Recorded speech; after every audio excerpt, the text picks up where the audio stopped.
Salutation friends, welcome back to my channel. Today's video is a fragrance first impressions video and it's going to be on L'Envol from Cartier, and I'm really excited to try this one. I've smelled it before on other people. I was really excited when I smelled it, but I didn't have the opportunity to test it on my skin, so I'm going to be bringing it to you guys today in a first impressions. So if you'd like to know what I think about this fragrance and also what I thought about last week's fragrance, then keep watching.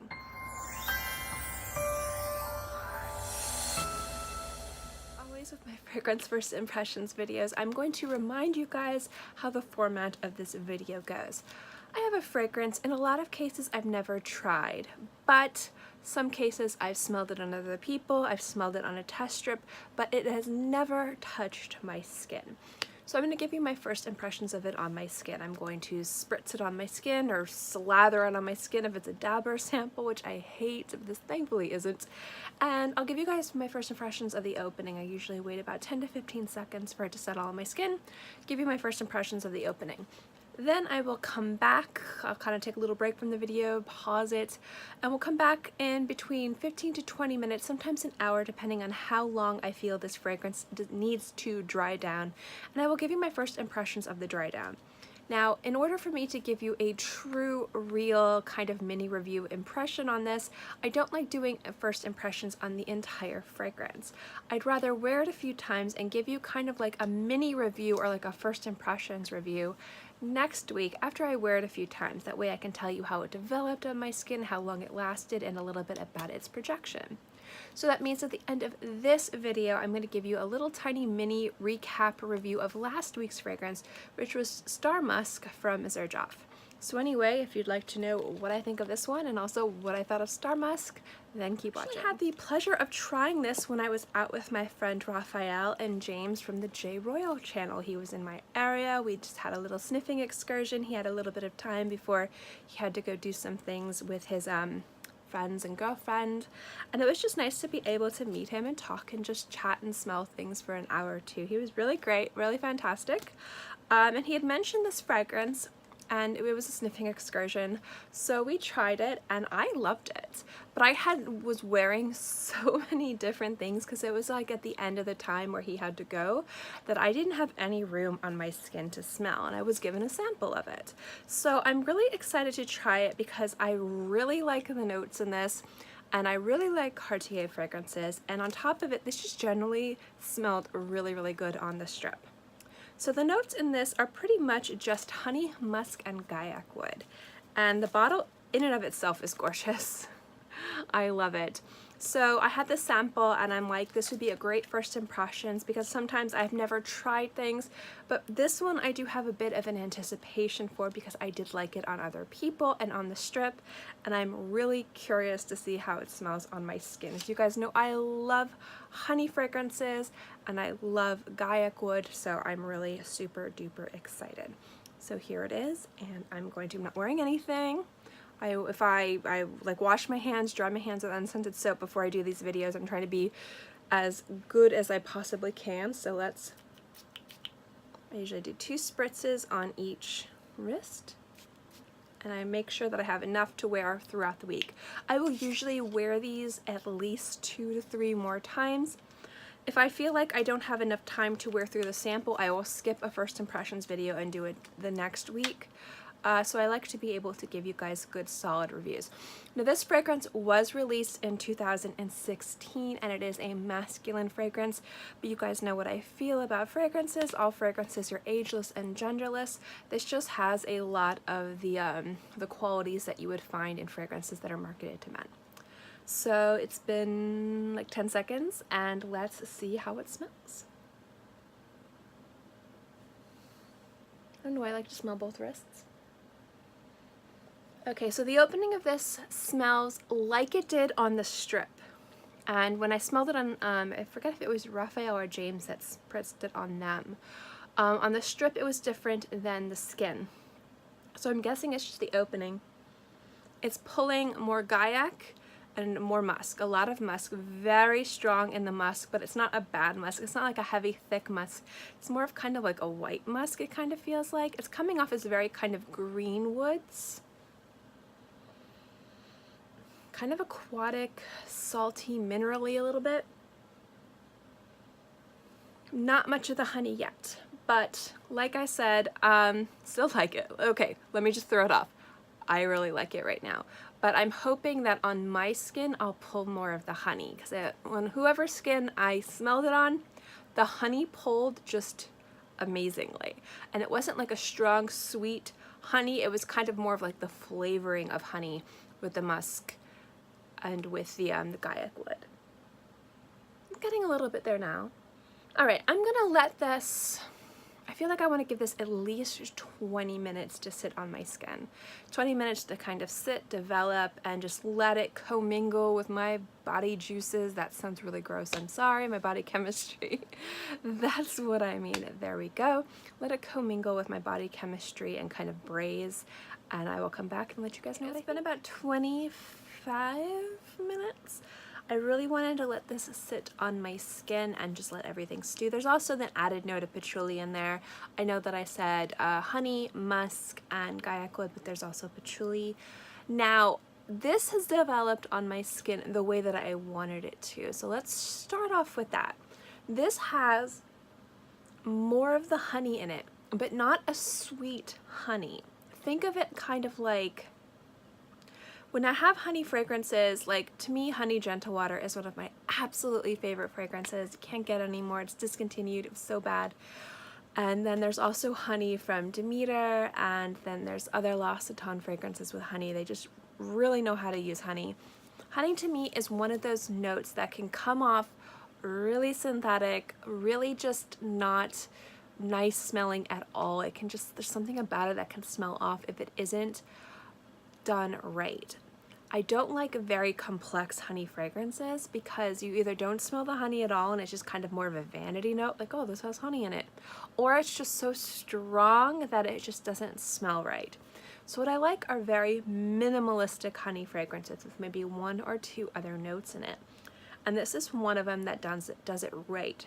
I like that this is a more masculine fragrance. I like that this has a lot of other things going for it other than the honey. But what I'm really enjoying with this fragrance on my skin is that there is a faint honeyness in the background. Now you guys know that honey comes in a variety of different ways. It all depends on how the bees, what flowers the bees use. So there's wildflower honey, orange blossom honey.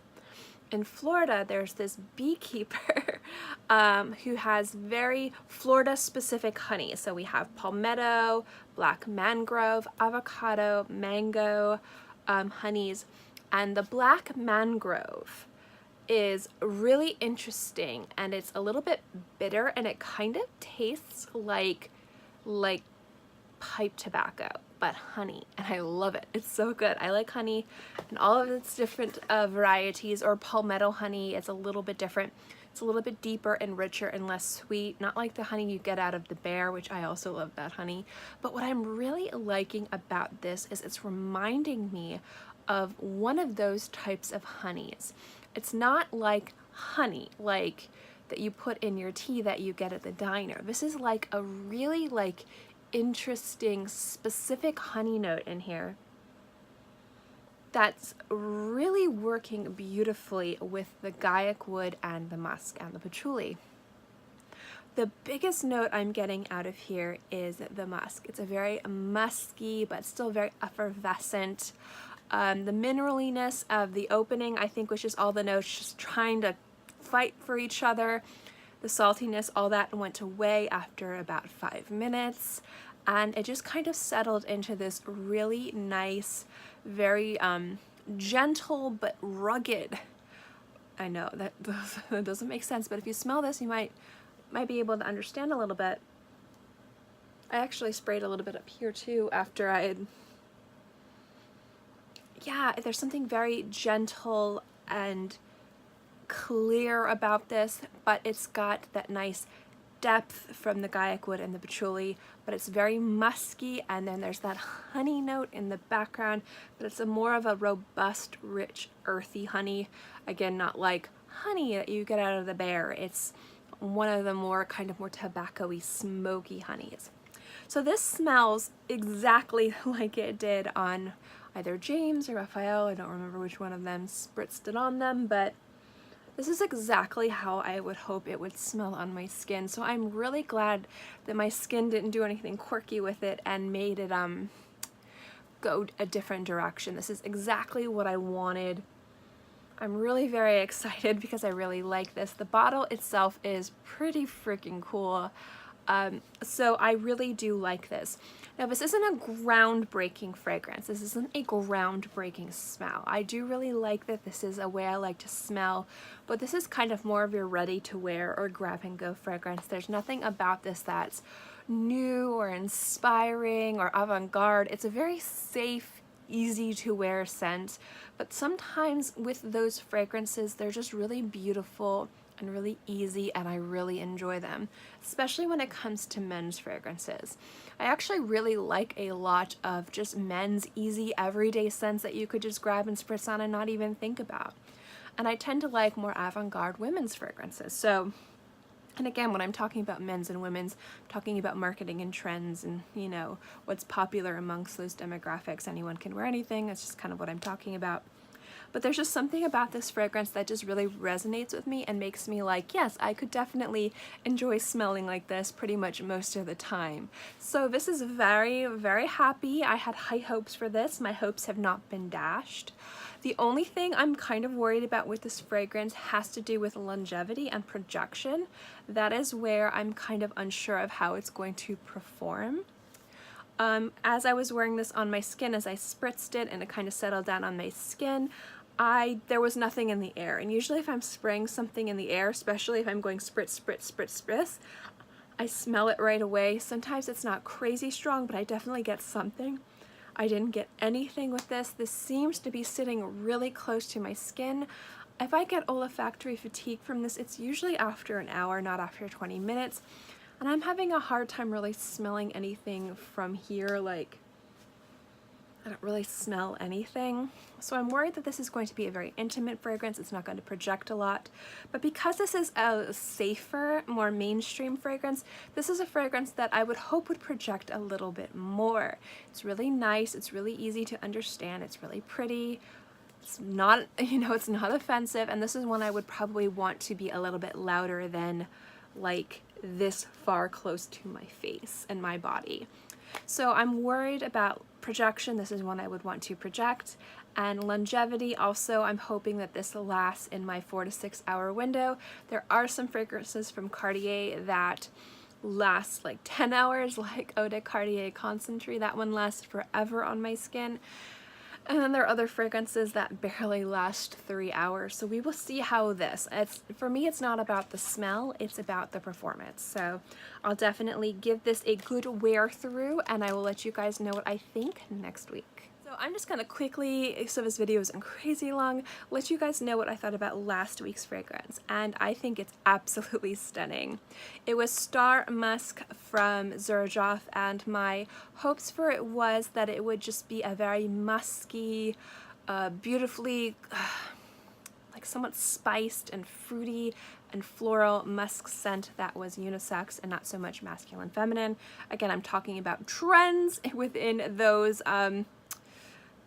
fragrance counters. Like the men's, again, are more tobacco, more leather, a little bit more robust, rugged, spiced. Women's are more sweet, floral, light, things like that. I'm just talking about that when I'm talking about unisex as being more masculine and feminine. This is definitely a more floral musk that had like clove and cinnamon in it. And the mandarin peel was really nice because it gave it a little bit of bitterness. But I think that what I loved most about this is the more I wore it, the more the musk just became more apparent and strong. And it was exactly what I wanted from this fragrance. It was a very beautiful, effervescent, but still very complex, amazing musk fragrance, and it absolutely was. I know I've mentioned before, musk wasn't my first love. It took me a long time to really kind of discover it and appreciate it. And I don't fall head over heel in love with musk fragrances. There's only one that I ever did, and that was Silent Street from Guerlain. Normally I have to kind of just really appreciate it and wear it, but I do enjoy the note very much. and this was something that was absolutely beautiful. Longevity on my skin was pretty good. I got about 6 to 8 hours, and it had a decent projection. It wasn't crazy loud. It was a little bit past arm's length for the first few hours, but overall I think it performed pretty well and it projected pretty well, and it is something that I'm going to be adding to my want to buy list. I don't know if I will add it to my must buy list. There are other things from Xerjoff that have already on my must buy list that are ahead of it, but I will definitely consider purchasing a bottle of it in the future. It was absolutely gorgeous. Thank you guys so much for watching this video. I hope you enjoyed it. As always, guys, if you like my fragrance videos and reviews and my first impressions videos, remember to give this video a thumbs up. It lets me know to continue doing videos like this. And also don't forget to subscribe, because it's free and I'm free. And I put out new videos every Monday through Friday and sometimes on the weekends as well. So always have something for you to watch. In any case, I hope you guys are all happy and healthy and have a great day, month, year, whatever. And I'll see you next time. Bye!